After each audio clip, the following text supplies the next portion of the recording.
Vous êtes-vous déjà demandé pourquoi il y a tant de mal dans le monde? Si Dieu est bon, pourquoi permet-il que l'injustice, la douleur et la souffrance perdurent? Cette question vous a-t-elle déjà traversé l'esprit?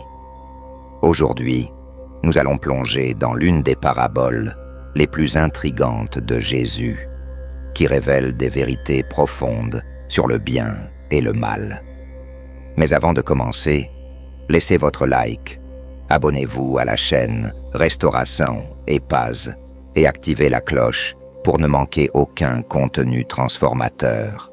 Partagez cette vidéo pour que davantage de personnes puissent comprendre ce mystère. Maintenant, préparez-vous, car cette réponse pourrait changer votre vision du monde. Jésus a partagé une parabole pour illustrer le royaume des cieux en disant « Le royaume des cieux est comme un homme qui a semé du bon grain dans son champ. Cependant, pendant que les hommes dormaient, l'ennemi est venu et a semé de la mauvaise herbe parmi le blé et est parti. Quand le blé a poussé et a commencé à porter du fruit, la mauvaise herbe est également apparue. » Matthieu 13, 24-26. Le Christ a expliqué que le champ, c'est le monde. Matthieu 13, 38. Mais cette expression s'applique à l'Église du Christ insérée dans le monde. La parabole décrit l'œuvre divine pour le salut de l'humanité, un effort mené à travers l'Église. Bien que le Saint-Esprit œuvre partout dans le cœur des hommes, c'est dans la communauté de foi que les croyants sont appelés à grandir et à mûrir pour le royaume de Dieu. Celui qui sème la bonne graine, c'est le Fils de l'homme. La bonne graine, ce sont les enfants du royaume, et la mauvaise herbe, les enfants du malin.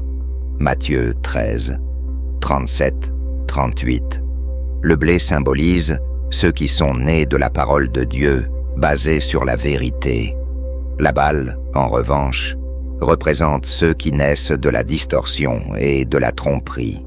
L'ennemi qui l'a semé, c'est le diable. Matthieu 13, 39. Ni Dieu, ni les anges célestes ne sèment des graines qui aboutissent à la corruption. Toute l'ivrée est l'œuvre de Satan, l'adversaire de Dieu et de l'humanité.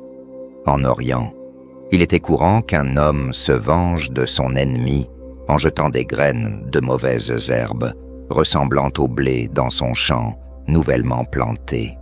La croissance de ces plantes indésirables a compromis la récolte, entraînant des pertes et du travail supplémentaire pour le propriétaire du champ. De la même manière, poussé par son inimitié contre Christ, Satan sème l'ivraie parmi le blé du royaume.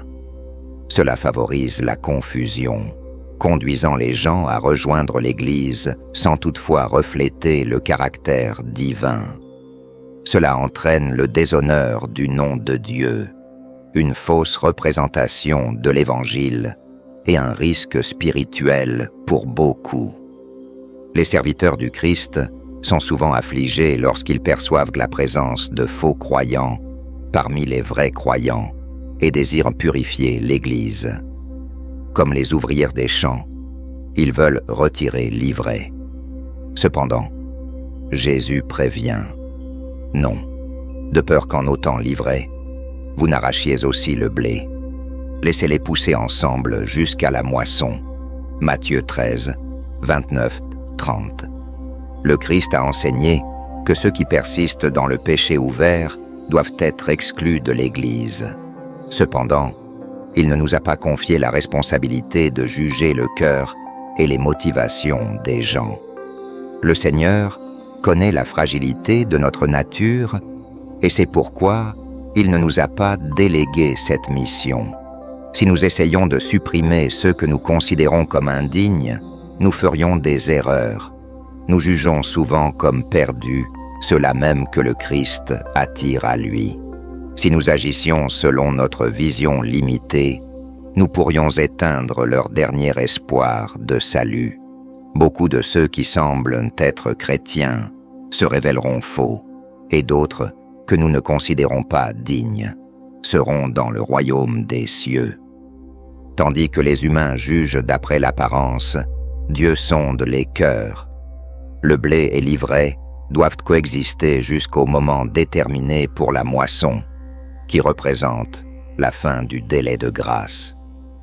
La parabole enseigne également la patience et l'amour infini de Dieu, parce que les racines de l'ivraie sont entrelacées avec celles du blé. Les faux croyants peuvent être tellement attachés à des disciples sincères qu'un retrait prématuré causerait un préjudice spirituel aux autres. Beaucoup de gens, s'ils étaient refoulés à la hâte, pourraient perdre la foi. La procédure divine, illustrée dans la parabole, reflète les relations de Dieu avec Satan. Lorsque l'ennemi s'est rebellé au ciel, même les anges fidèles n'ont pas immédiatement compris son véritable caractère. Si Dieu l'avait détruite immédiatement, cela aurait pu faire naître des doutes quant à sa justice. Le Seigneur a permis au mal de se développer pleinement, afin que chacun en comprenne les conséquences.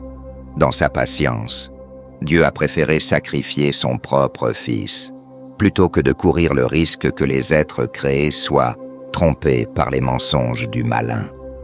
Si le Créateur a enduré une telle souffrance par amour pour ses créatures, ne devrions-nous pas également être patients envers nos semblables? La présence de membres indignes dans l'Église n'invalide pas la vérité du christianisme et ne doit pas non plus décourager les fidèles. Depuis le début de l'Église, certains ont professé leur foi sans véritable engagement. Ananias et Saphira faisaient partie de la première communauté chrétienne. Simon le mage a été baptisé, mais a gardé un cœur corrompu. Déma, qui a servi aux côtés de Paul, a abandonné la foi. Judas Iscariote, l'un des 12 apôtres, a vécu avec Christ, mais a choisi la trahison. Dieu, dans sa miséricorde, cherche à sauver tout le monde, faisant preuve de patience même envers les plus indignes. Il nous appelle à imiter son exemple. Même avec l'avertissement du Christ concernant l'existence de faux frères, nombreux sont ceux qui, tout au long de l'histoire, ont tenté d'expulser par la force ceux qui étaient considérés comme hérétiques. Pour punir les prétendus déviants, ils ont eu recours au pouvoir civil, ce qui a entraîné des persécutions, des martyrs et des morts. Ces actions étaient promues sous couvert de défense de la foi, mais en réalité, elles reflétaient l'esprit de Satan et non celui du Christ. Ce faisant, l'Église a donné un témoignage déformé sur Dieu. La parabole enseigne que nous devons être humbles et vigilants à l'égard de notre propre cœur, plutôt que de nous précipiter pour juger les autres. Tout le monde dans l'Église n'appartient pas réellement au royaume. L'ivraie ressemblait au début au blé, mais lorsque le moment de la récolte arrive, la différence devient évidente.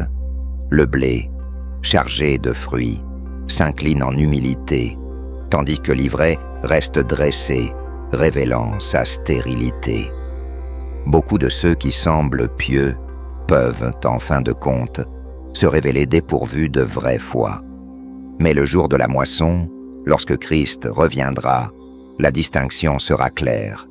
Alors vous verrez à nouveau la différence entre le juste et le méchant, entre celui qui sert Dieu et celui qui ne le sert pas. Malachie 3:18. Jésus était le seul qualifié pour séparer le bon grain de l'ivraie. Il jugera chaque personne en fonction de sa vie et de ses fruits spirituels. Une simple profession de foi ne garantira pas l'entrée dans le royaume. Seul un personnage transformé aura du poids dans la balance divine. Christ n'a pas promis que l'ivrèche se transformerait en blé. Les deux grandiront ensemble jusqu'à la fin.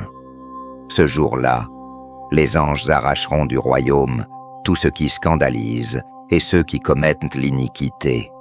Ils les jetteront dans la fournaise de feu. Il y aura des pleurs et des grincements de dents. Alors les justes brilleront comme le soleil dans le royaume de leur Père. Matthieu 13, 41-43. Face à cette parabole, nous devons regarder à l'intérieur de nous-mêmes et réfléchir. Qu'est-ce qui est semé dans nos cœurs? Le blé de la vérité ou la balle de la tromperie? Le mal ne se présente pas de manière évidente, mais s'infiltre subtilement, confondant, détournant et détruisant. Souvent, il pousse à nos côtés, sans que nous remarquions son influence, jusqu'à ce que ses fruits commencent à apparaître. Mais Dieu, dans son infinie patience, nous donne le temps de choisir. Il nous appelle à rester fermes dans la foi, à rechercher un cœur pur et à le laisser être le seul juge. En fin de compte, la justice divine prévaudra et le blé sera récolté pour le royaume. Puissions-nous être trouvés fidèles en ce grand jour. Et n'oubliez pas de vous abonner à la chaîne, de laisser un like et d'activer les notifications. Commentaire. Jésus, mon cœur appartient au Seigneur. Que Dieu bénisse ta vie et ta famille.